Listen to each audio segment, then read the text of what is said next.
This is Kevin Mayo, your American correspondent for Rail Ale Craft Beer, and today we're drinking Narragansett Autograt Coffee Milk Stout. So two things about this. Narragansett is from Rhode Island, and it is the beer I was brought up on. My father drank it. It's the first beer I ever had. Drank it for 1,000 years. They went out of business. They were caught in that wave of contraction in the late 60s, early 70s. They were bought out. They didn't bother, the people that bought them didn't bother to keep up the equipment. They started brewing it, and they just eventually went out of business. These guys bought the name, and they started brewing their lager under contract. They contract brew it. They say it's with the original recipe. No way of telling. I actually think their lager is a pretty decent adjunct lager. Now the other thing with this is the Autograt. Autograt coffee stirrup is another Rhode Island staple. You put it in milk and you have coffee milk. So it's a big thing. In fact, coffee milk is the official drink of Rhode Island. So I'm pretty excited about be doing this for the Real Ale Craft channel because it's Narragansett, or a form of Narragansett, which is the beer that I was brought up on. So it's like, hey neighbor, and grab a Gansett. When I was a kid, they were advertised on the Red Sox games, so that's all we saw. Let's go ahead and give it a pour. We're using a Guinness glass. Looking fairly typical stout, pretty dark with a quite dark head on it. This does have coffee added to it, so technically it's an adjunct stout because it has something besides the pure ingredients in it. And very typical on a stout, it is pretty much pitch black. No matter which light I hold it up to, I can't see through it at all. We've got 2+ fingers of thick brown head, really tight bubbles on it. It's fairly light ABV. It is 5.3% ABV, so no real alcohol lacing. The head's actually holding up fairly well. Let's do the aroma. And you do get just a big blast of black coffee. And then you get a hint of like the dark fruit, like a fig.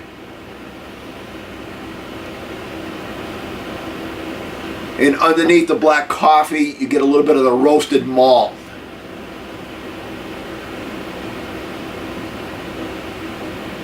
So again, a fairly typical aroma that you'd expect from a milk stout or a stout. So let's go ahead and give it a taste.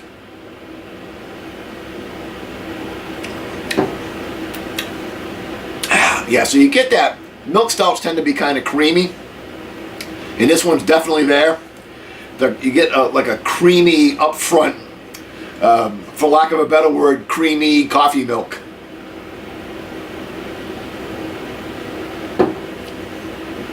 And you get that black coffee in there too.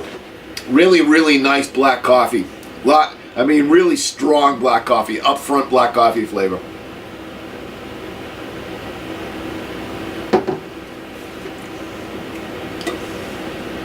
You get again that hint, I would say that dark fruit I got earlier, like a fig.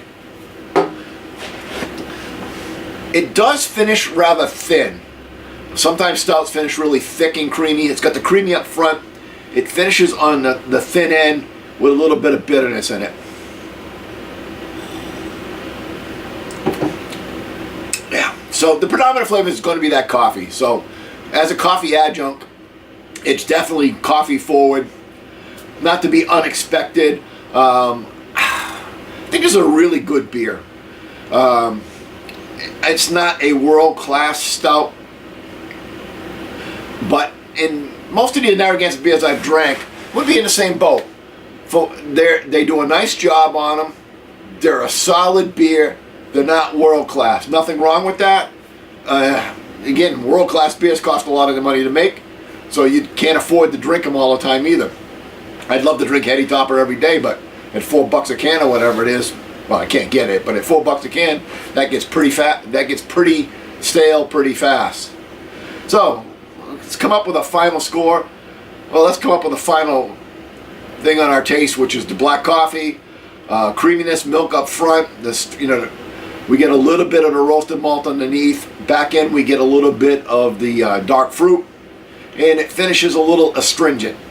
So again, I said it's a very solid beer. We're going to give it an 85 out of 100 because this is definitely a B beer. Till next time, keep drinking.